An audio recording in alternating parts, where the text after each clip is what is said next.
trying to drag something away. All right, I guess I'll do it another way. It's not moving.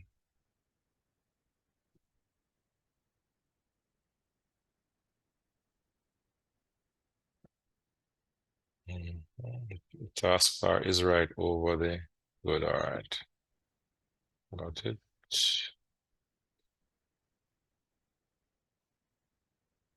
All right, so the Sexual Harassment Protection and Prevention Act 2021 for Jamaica. So in this presentation, colleagues, I will, of course, define the key concepts. I'll also speak of the core stipulations of the Act itself. Third, I'll look on the penalties for breaches. And fourthly, I will identify responsibilities of the employer. And lastly, I'll discuss the procedures for complaining and reporting. So I do this presentation initially, colleagues, because you need to understand the Act itself before you think about drafting your policy. That's very important. If you don't know the Act itself, then you can't move towards policy drafting and policy implementation because you may miss some core sections of it, right? So sexual harassment, and the definition in the Act is that it means the making of any sexual advance towards a person by another person, which is reasonably, let me move this thing again, reasonably regarded as unwelcome, offensive, or humiliating by the person towards which the sexual advance is made. And references to this to the term sexual harassment should be construed accordingly. All right. So what's the operative word there, or operative words to you, colleagues? And there are several. Unwelcome. Very good. So if you're going to define the term sexual harassment, you need to utilize the words unwelcome, or which other word? It's not here right now, but which other word may also go with unwelcome in your definition? Unwarranted.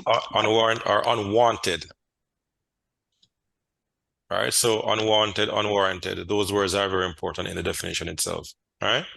I want to point out something here, though, which I've observed, and I would have mentioned to other colleagues elsewhere. But if you read this definition closely, you realize it does not capture what we call third-party harassment. What does that mean?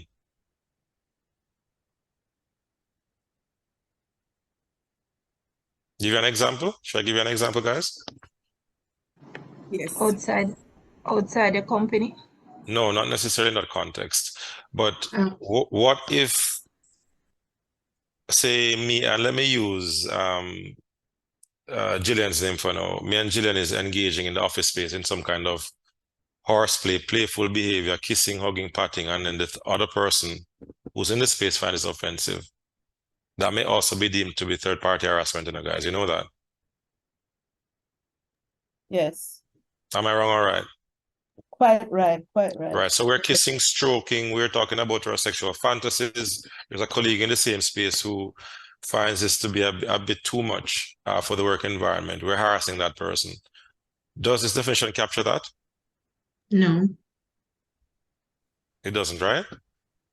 No, it doesn't. So I don't know if it's an oversight or what, but it's something you need to consider when you're drafting your policy as well. All right.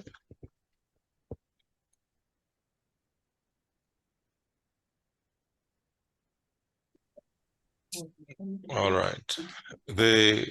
Of course, the Act also defines sexual advance, and it says it's physical contact of a sexual nature, demand or request for sex or sexual favors, sexually coded remarks, sexual suggestions, or sexual innuendos, showing of pornography, or the physical, gestural, verbal, nonverbal, or visual conduct of a sexual nature.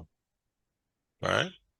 And of course, the Act also defines employment, and it says employment includes any form of engagement of a worker. So once you engage an individual to do any kind of work for you, right, once you're going to compensate them, it means that your policy should cover those individuals. Is that clear? Yes. Yes. So we don't want a case to say the person is only a day worker or a casual worker. So, they don't see the big issue why they're reporting sexual harassment. They only come there 1 day a week or 2 days a week. They're still covered by the policy, or should be covered by your policy itself, because the Act recognizes such individuals.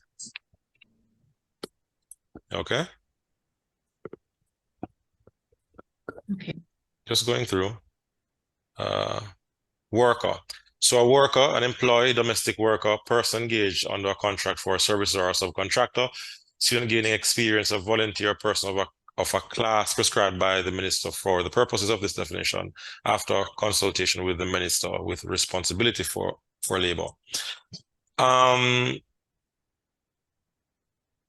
the terms employee and worker one and the same?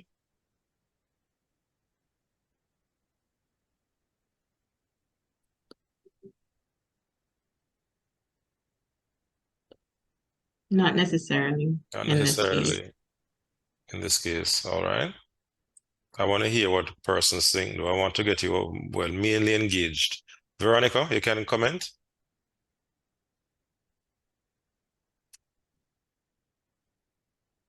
Not hearing Veronica. Let me try Yannick. Yannick?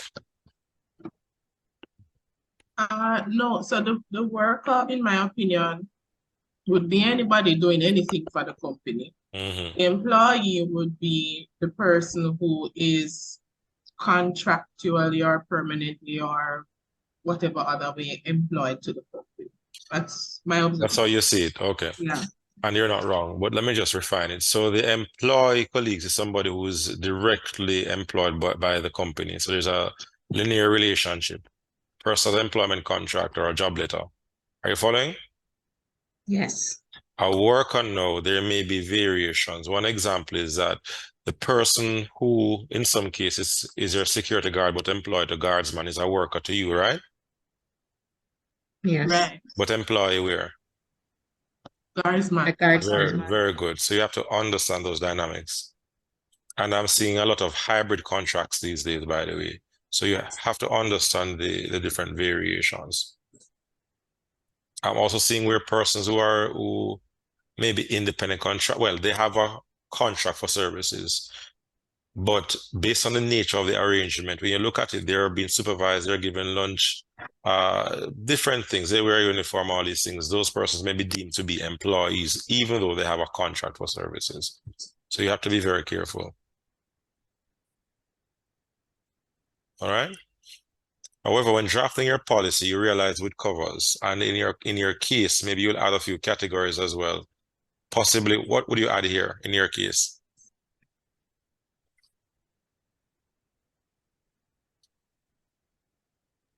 For want of a better word, a guest. I guess. I mean, for want of a better word. No, look at the worker. So I was thinking that too, but it says worker. Did they miss any categories here? Yeah. Under worker? Mm. Would we add subcontractors?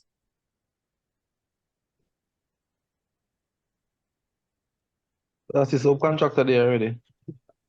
Third Right. one. It is right. It is the third one. So I didn't see it. So subcontractor, the fixed term contract would go under employee, you know? Yes. Right. Would you Yes, add part-time would you operation. add independent contractor here? Yes. Yes. You sure?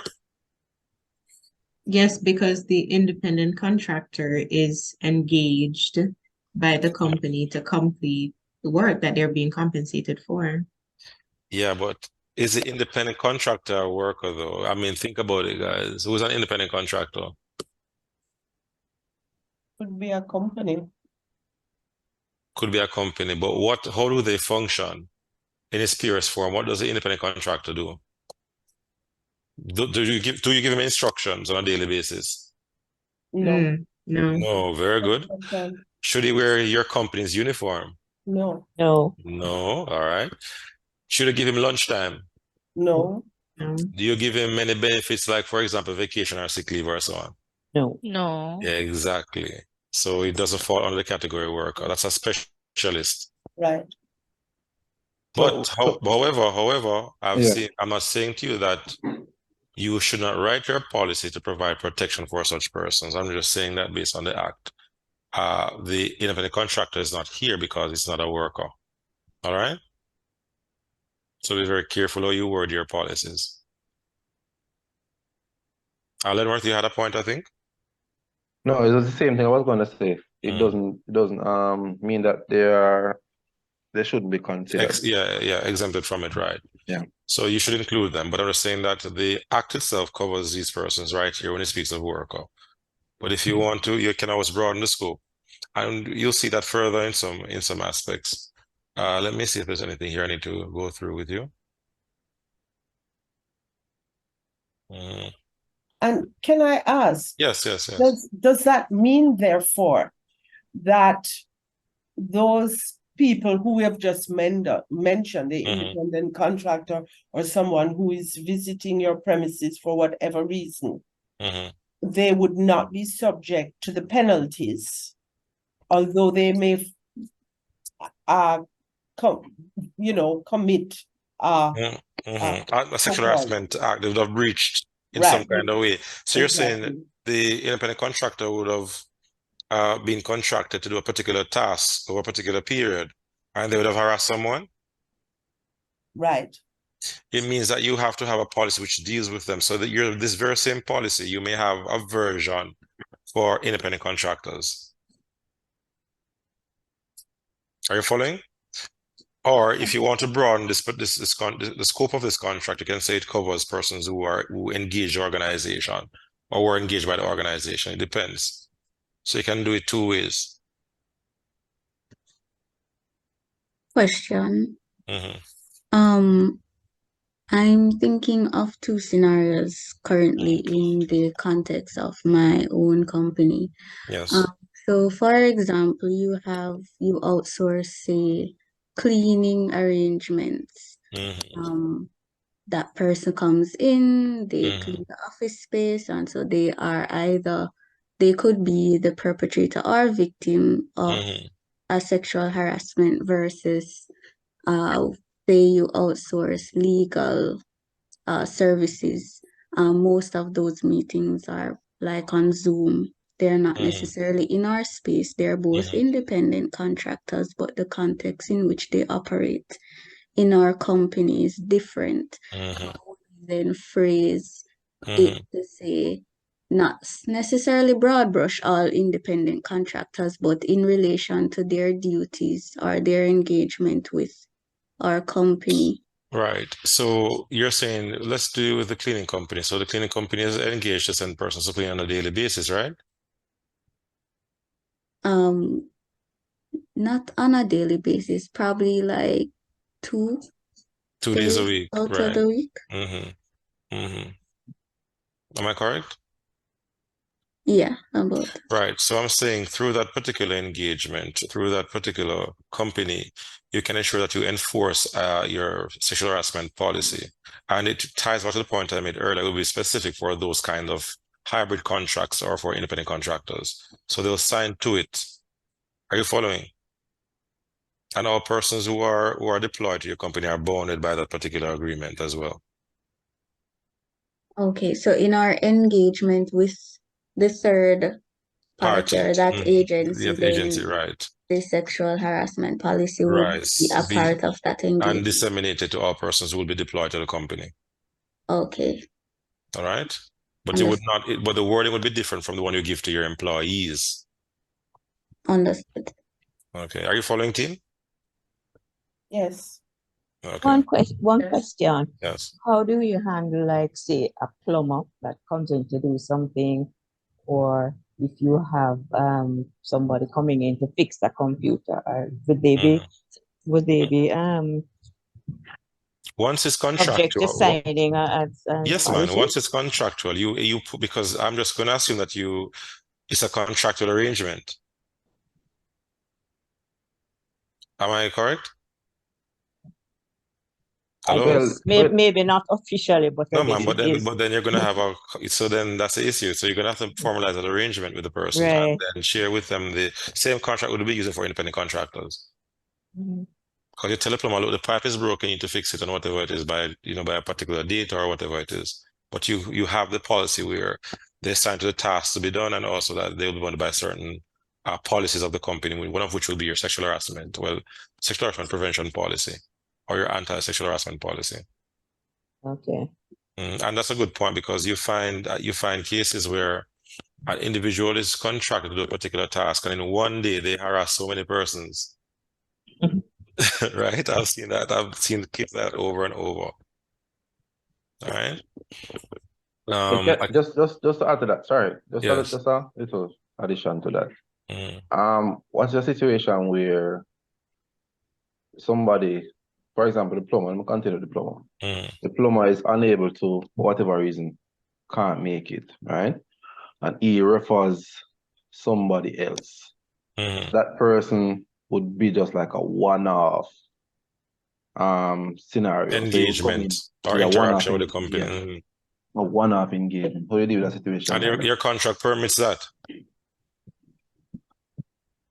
But that person wouldn't be aware of what the policies are and No, man, but I'm saying your contract would permit that the person who is contracted can have a designate if they're unable to show up. Oh, no, I'm not sure if I don't so that person is not a designated, so it's just a man of him bridging and him he's not able to Yeah, make it. man. So So he refers him his tell a friend. man. So it's another informal kind of agreement. Yeah. But once you have that contract in place, you can take action against the person who signed the contract with you. Because Okay, I get you. he should sensitize, Yeah, so okay, I understand now. So right? he's Alright. a subcontractor of the contractor. So you take action against him. Him, right. okay, Mhm. understood. You should have sensitized the individual. And Okay. I mean, we're talking about this casually, but this happens a lot, These Yeah, things yeah. happen, All right. All right, thank you. Mhm. But on the point with the plumber, though, I mean, I'm just thinking about several scenarios where companies or individuals contracted to do a particular task, and something which will take possibly a few hours, and they enter the organization, there's so much harassment, comments being made and all that, and they're mainly verbal usually. But the fact is, it happens, and it brings to mind a case which I did earlier, where an individual was asked to attend an expo at a very prominent company, and by attending the expo, he would have assaulted a female in the elevator, kissed her. She doesn't know him, and he would have been on the elevator. She came on, and she said hi. She was being courteous or polite, and he would have said hi, and the elevator went one floor down, I think, and another female entered. And he would have said to her that, I wanted you alone, but I see you have you have gotten company now. And she's saying, what are you talking about? The elevator goes one more floor down, and he's leaving, and he kisses her and exits the elevator. Right? And he was only supposed to be there for not even one day, a couple of hours. So that happened, traumatized the female. And because the thing I've always explained to persons with sexual harassment is that to him, when we had the hearings and so on, because he's affiliated to the company as well, but he's saying, look, it's just a simple kiss on the lips, not major. I would have been cheering the hearing. I was saying to him, that you need to understand that it's not only the fact that it's inappropriate, but the fact that you don't know the psychological effect a kiss